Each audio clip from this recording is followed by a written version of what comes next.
It's my favorite time of year, and that is starting seeds indoors.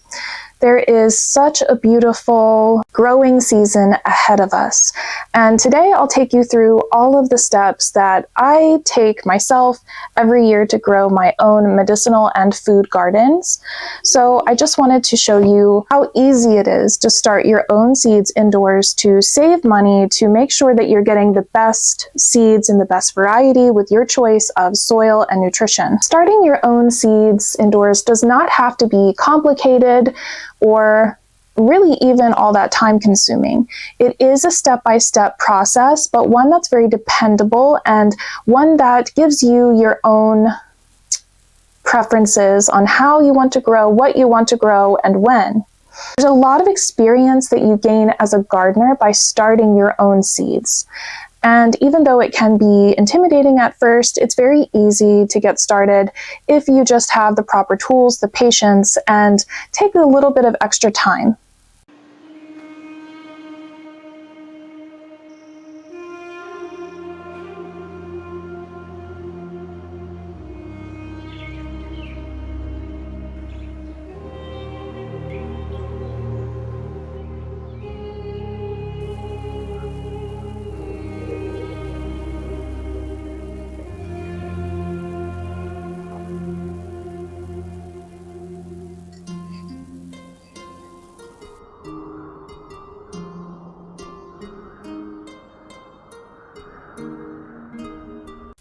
Welcome back to the Apothecary. My name is Jessica, and I'm so glad that you're here. Thank you all for the support in my last video. All of the new subscribers, welcome. I'm glad to have you. Today's video is going to be a good one. It's all about getting started in growing your own seeds if you have not done so. There's also some tips and tricks in here that even if you are a seasoned gardener, there may be some things that you haven't tried or some things that you would like to try. This is by no means the only way to start seeds indoors. There's so many different kinds of ways to start seeds, and it's encouraged to really branch out and try new things to see if there's another way that you would like to start them or experiment with how and what you're growing. There's no right or wrong ways to do things, but there is better ways and more efficient ways. But sometimes starting small, starting slow, and starting with a traditional method can really give you confidence in gardening. I've been gardening and growing my own food as well as my own medicinal herbs for years. So these are all steps that I feel confident with and hope that you will too. So today I'm going to be showing you my growing station, how I set out my seed starts and the process that I use to get them to germinate, and how I set up my seed trays and the different soils that I use, all the little tips and tricks that I have learned to assist you in this process. Something that I want to address right in the beginning is that if you start seeds indoors, there is a high chance that you will develop some gnat infestation. And that is because, and this is something that I didn't know in the beginning, but that is because the gnats, the fungus gnats that live in the soil, from the soil that you buy from the store, lay their eggs in that soil. And when you are bringing that soil home, the gnats feel that it's a ripe environment for them to begin hatching and creating havoc in your space. So actually what I have learned and what I did not do this year is sterilize your soil. So what you can do is take a large bucket, you put your bag, you dump the bag of soil into that bucket and pour some boiling water into the bucket, cover it, and let it sit for about 24 hours. Then after that, the soil is hydrated, which is great because that's the very first step that you need before planting, and it kills off any eggs that are latent in that soil. So this is something, I'm keeping it very real with you guys because this is something that is very important. And if you don't do it, it can create a lot of stress for you later on. So in this video, you will see these little sticky yellow traps. That is because I do have some fungus gnats that have hatched already in my growing station. So it's just best to kind of prevent that problem if you can. If you're like me and you forgot, or you weren't prioritizing that this year, then those little traps can help a little bit. They're not going to take care of the problem completely, but they can assist. So if you're wondering why those are in the video, that is the reason. I'd rather be 100% authentic with you and let you see kind of my process and how I'm doing things so that you can understand these things for yourself. A curated video would remove those things and not show you the grim details of gardening, but I think it's incredibly important. And again, I wish it's something that I had learned sooner, that someone had told me to prevent it altogether. So with that being said, let's take a look at my grow station and I'll show you the lighting that I use.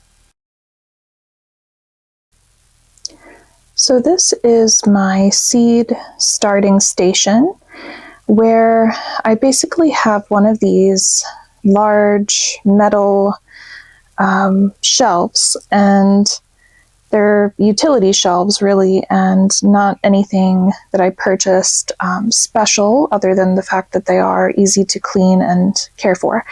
So with these shelves, what I've done is attached these shop lights to each shelf using zip ties. So these are the shop lights here, and then the light can come down on each shelf and be directed right onto the seedlings. So having this set up works really well. You can adjust the shelves with these, and that really helps with the different phases of your seedlings, so they're not getting too much light or too little light, because light can burn them, even though this is a fairly gentle light. Now I do also have one of the arm lights that have more of the UV rays for the plants to start, and so I do have that on some of the plants as well. And this is nice for the plants that really need that, like the warmer plants like tomatoes and peppers and things like that. But I don't always use them because it's not necessary. In the very beginning, when they first germinate, is generally when I will use that. And we just have a couple onions coming up in here. And these down here are more of the tomato plants that I've started, and they're all looking pretty good. And some of the peppers, the hot peppers as well. So I have to do a lot more seed starting than what I have here. But this is some of the plants that I have already begun. Now for the soils, I have my soil in this large Tupperware box, the storage box. It's the kind that you can find for, to put in the garage or something like that. And really at the moment, all I'm using is Burpee organic potting mix. And I will mix it with kind of a different soil. This one is organic, just an organic potting mix that I found that works really well actually, but it does have the large pieces of the bark inside, which not everyone loves. I also will add this worm castings into the mix so that the seedlings are well fed and have nutrition for their beginnings until they're put out in the garden. And then I'll also add some of this Dr. Earth homegrown organic natural tomato and herb fertilizer. So this one is really nice. It is a slow, kind of a slow granule fertilizer that I just add to each of the containers that I'm growing the seedlings in, and it will feed the plants that way, but it's not too much. And then I have the perlite. And it really doesn't matter what kind you get. I mean, I try to stay organic as often as I can. And this one was just the most affordable one that I found that was organic. So perlite is good to help the aeration of the soil and keep everything kind of light in the soil so it's not too dense. So you can see it's just a very minimal amount of things I like to put in my mix. What I do is put that mix in a baking pan, and I will fill it up all the way and just fill up my seedling containers with this mix. Okay, so now that we have our tray, I filled it up with the mix that I showed you with the perlite, the fertilizer, the soils, and I try to fill it up close to the top, because what you'll notice is that when you fill this up with dirt and then hydrate it with water, which you'll want to do right away before putting your seeds in, you'll see the soil kind of sink down. Now, it's important to put the in in first on the soil rather than waiting and putting the seeds into dry soil. You'll want to wet the soil first, because often the soil is what's called hydrophobic, meaning that the water will kind of lay on top of the soil. This happens a lot with old soils or soils that maybe have been sitting out for a long time.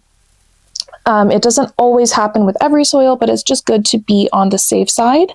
But another reason why it's good to water before putting the seeds in is because that soil will likely go everywhere across the tops of these dividers and will mix into each other. So if you have already, for instance, put your seeds in and then you put the water on top, then the seeds will actually have the potential to just merge into another cell, and then you'll be very confused as to what seed is what and what is growing and what isn't. So I have already put my trays here, already watered them, and they are ready to go to put some seeds in.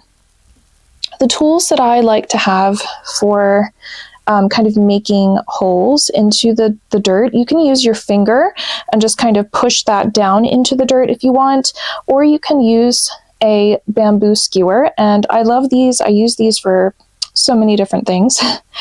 Now, it is important to remember that these are small cells, so you may only want to make, maybe 2-3 holes at most, but I just like to push it down and kind of wiggle it a little bit into the dirt just to make that hole a little bit more visible, because when you put that seed in, if it's a small seed, you may kind of lose it, and you want to be able to see and make sure that it gets into the hole that you are creating for it.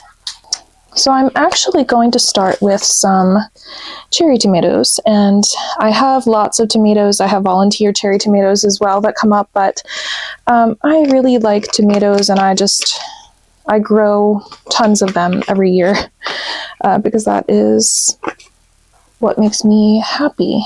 So you have your seeds. This is actually too many, but I will divide them later.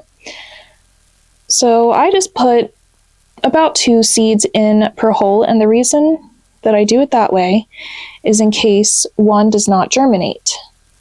Now I'm going to do 2 cells of this because, like I said, I really like my tomatoes.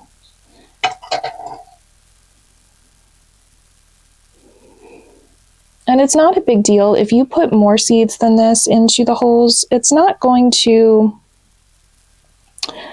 be a big issue because it's something that you can fix. And in another video, I will talk more about that if you are interested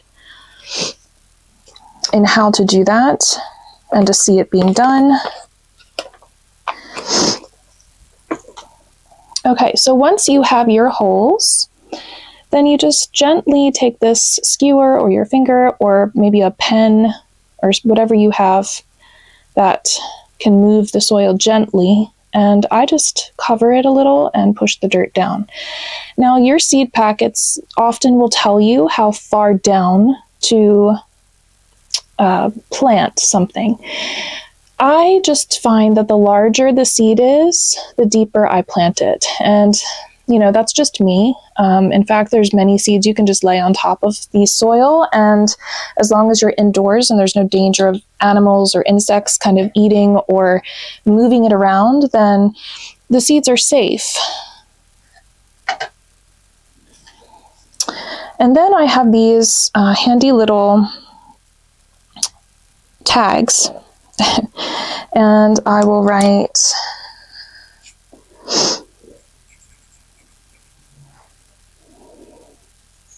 cherry tomato. Doesn't need to be the best writing in the world.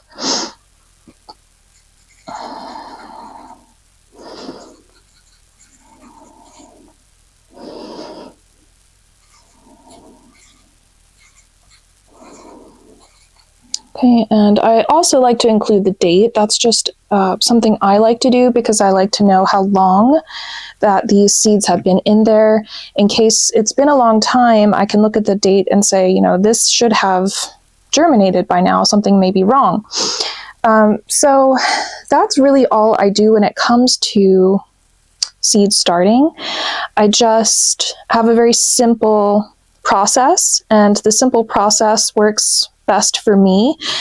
There are so many different ways you can do this, so many other ways that are available now to plant seeds.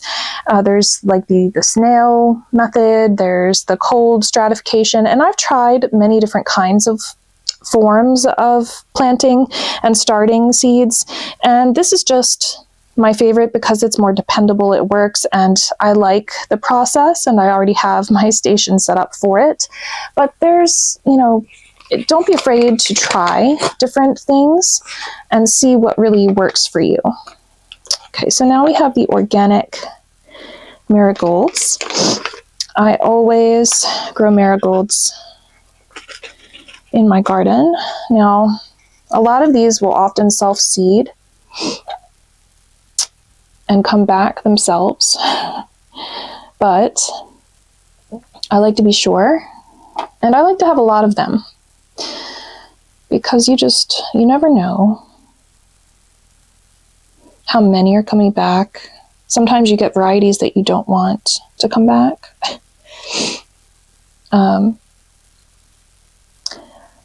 But these are great to protect your tomato and pepper plants a little bit from hornworm and keeping out kind of the most undesirable of the insects. But they're also beautiful, add color to the garden.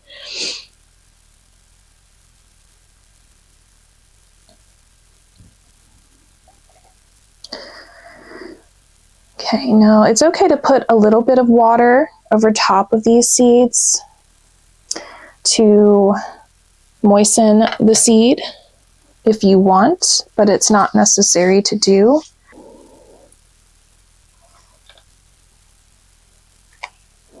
But you do want to keep your seeds moist in general, because if the seeds dry out, as in there's not enough moisture to keep the seed somewhat damp, then it will dry out and it will not be viable any longer. So you do want to make sure that the soil is damp, but it doesn't need to be dripping wet. Although I have started seeds and kept them that way, and they have germinated just fine.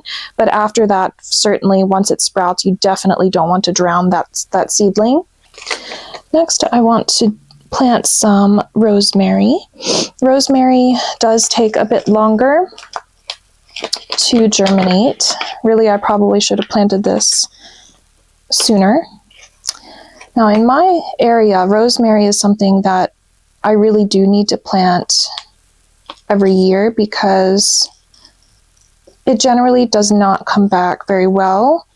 And that's because our winters can be very cold and there can be damage from the ice to certain plants. So rosemary is one of those kind of warmer Mediterranean plants, and it can unfortunately not make it through the wintertime a lot of times.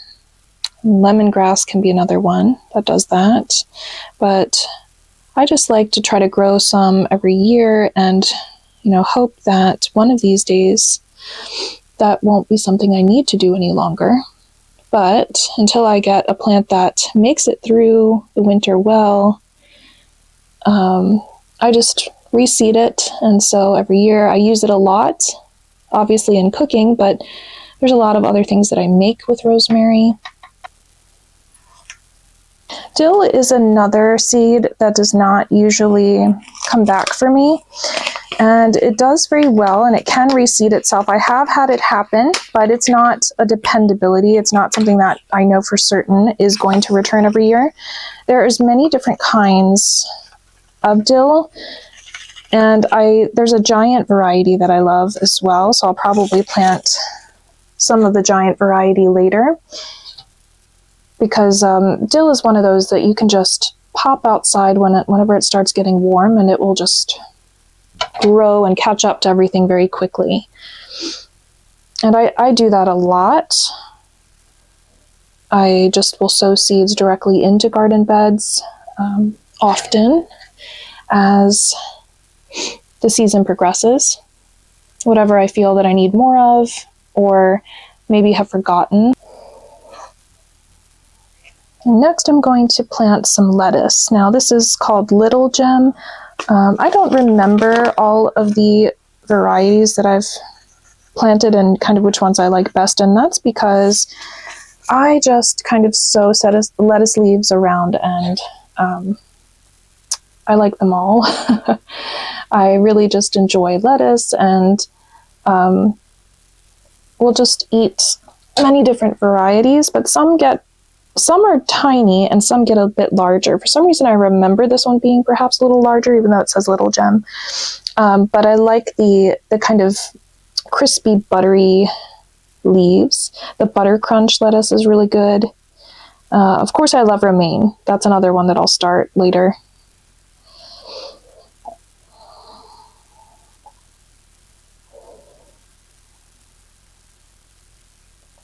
And there's no rule in how many seeds you have to put into each one. You can just put one in if you like, but if it doesn't germinate, then you'll just have to, you may be set back a bit waiting for it to kind of pop up, only to realize that it's never going to pop up.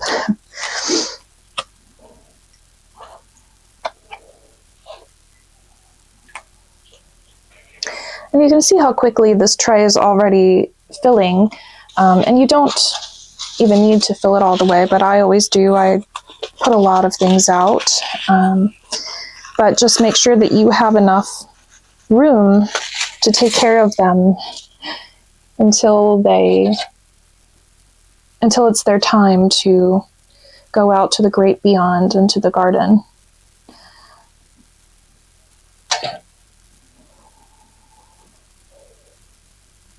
And eventually I would like to expand my shelf space and get some more units, but I need to think about where that would be in my space. So also make sure that you do have the room for a larger scale growing station. And you can use your window. I mean, that's how I started originally, was just using a sunny windowsill. It can be harder because it's hard to get the even amount of sunlight that you may need that way. But it's possible, and if you are on a budget, you don't want to, go out and invest all of this money yet, then it's perfectly fine to do that. Next, I'm going to pop in some radish seeds. This is French breakfast.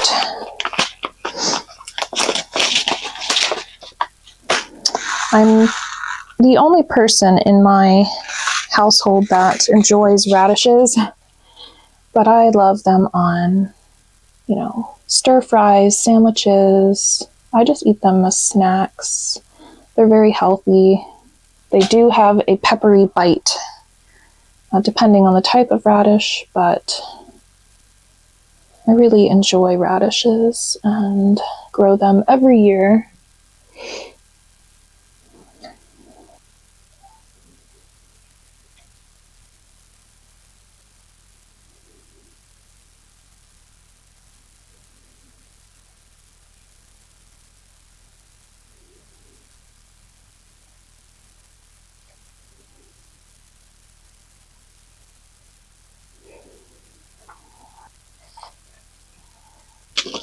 This is the Calypso cilantro that I mentioned in my other video about seeds, and I love them. So I'm going to be also growing this variety, and it's totally fine to use different varieties, to experiment, to see what you like.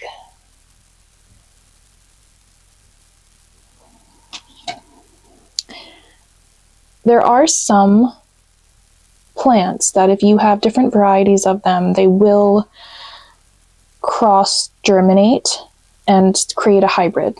And that would be something like peppers or tomatoes. That can happen.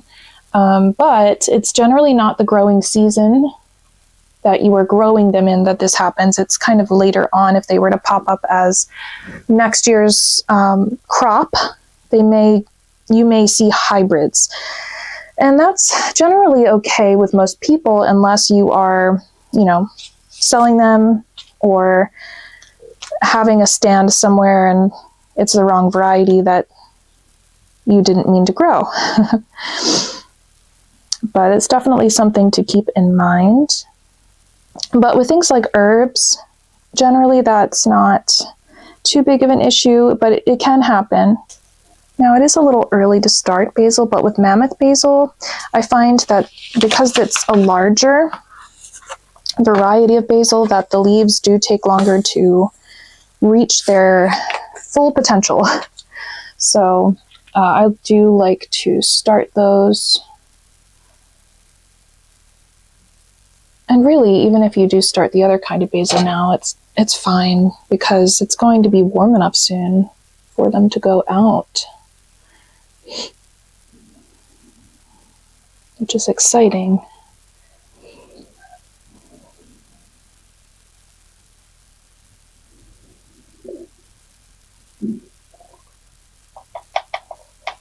If I've put something in the wrong spot, just let me know and I'll fix it.